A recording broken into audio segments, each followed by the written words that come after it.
This is the Bahamas Tonight, the Northern Edition. Good evening, all. I'm Shashina Roll. As always, it is so great to have you with us. Topping news: police on Grand Bahama are continuing to promote the message of road safety to motorists to help prevent traffic accidents. Police officers from the various departments of the Royal Bahamas Police Force are now coming together because they are concerned about the number of traffic fatalities on this island. Italia Hall reports. There have been 4 traffic fatalities for the month of July and 6 in total for the year. This morning, officers of the Royal Bahamas Police Force took it to the streets to not only give out tickets, but to provide safety tips for motorists as well.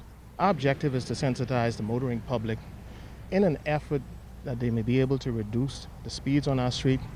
They would wear their seatbelts, they would refrain from texting and driving. He's encouraging drivers to be more courteous and says that there will be more road checks leading up to the new school year. We're also noticing within the Grand Bahama District a proliferation of heavily tinted vehicles. The law dictates that any vehicle failure to see from the exterior to the interior, that is an offense and you'll be ticketed for it. We're encouraging also motor vehicles, the minute you sit in your vehicle, start your vehicle, ensure that every occupant of that vehicle has their seatbelts on. The officer says police are noticing a number of fraudulent discs on vehicles, and just this week 4 persons were arrested. It is not a traffic offense, it is a criminal offense. And so you're taken into custody and you will be tried before the court. The Grand Bahama Port Authority installed 5 new speed monitors on East Sunrise Highway. Inspector Alfonso Pinder says the traffic department is working closely with the GBPA. What the monitor does for us is collect data and it sends it back to the police department. We're able to monitor the speed and launch operations to either sensitize members of the public or to either deal with them in terms of sending these persons to court. Pinder says that more motorcyclists are wearing helmets, but he is sharing this message. We're still here and we're still doing what we're supposed to do in terms of reporting you. And if you don't have your documents and they're not in order, we will confiscate those motorcycles and until you get them sorted out. Officers are reminding the motoring public to always drive with due care and attention, adding that speed does not shorten the road. Reporting for ZNS Network News, I'm Italia Hall. In other news, preparations are underway for a new process with the Customs Department as travelers heading into or outside of the country with over $10,000 will now be required to declare those funds. Assistant Controller of Customs Shark Martin explains that funds are not limited to cash. Getting the booths made at the airport, I think most of them are made where we're placing the customs officers and at the harbor. So we're going to have 2 customs officers in a booth. 1 customs officer will be processing you, and the other officer will check in case you have more than $10,000. We'll do it in a humane and dignified way, where and privately we'll pull you on the side. Once you declare it, it's better to declare it than to have it taken from you, especially if it's legitimate. I can't afford that. If it's legitimate, if you're traveling with $10,000 and more, then it's best that you declare, be it traveler's check, or even if you're taking your children to school in the United States. Now he adds that a C-17 form will provide further instructions that will explain what is required to declare funds.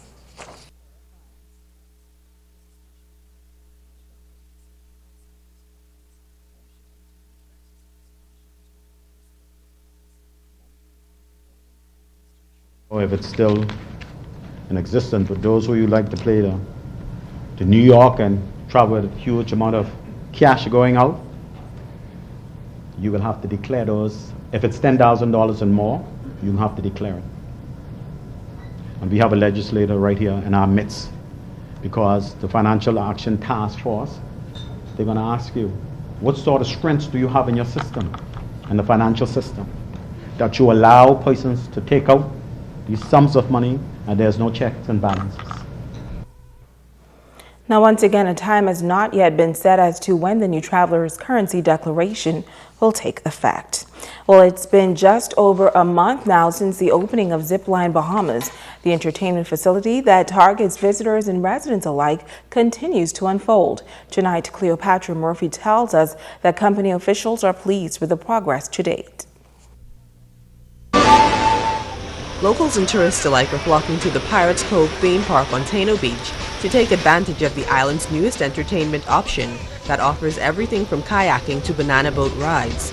Once the first phase is completed, investors would have spent $1.4 million on the facility. General Manager David Wallace says a new water park, the Wibbit, was just added. It has the water slides, it has the mountain climbing, it has the trampoline, all at sea. For those persons who are unable to swim out to the park, then we have a jet ski that takes you out to the park. The facility now employs a staff of 25. Incrementally, new experiences will be added from powerboat rides to the jetpacks.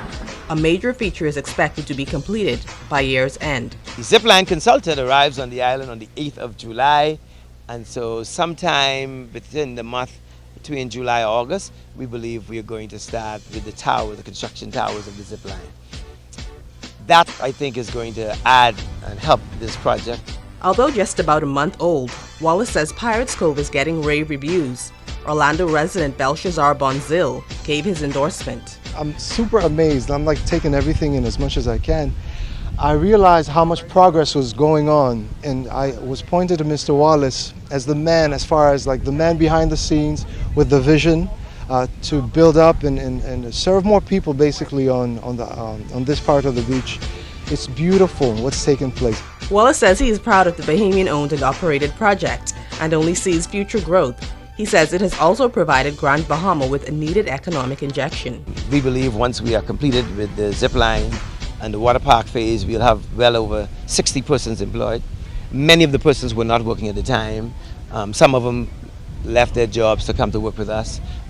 When you could employ 60 persons, it tells that it's a project that is helping the economy.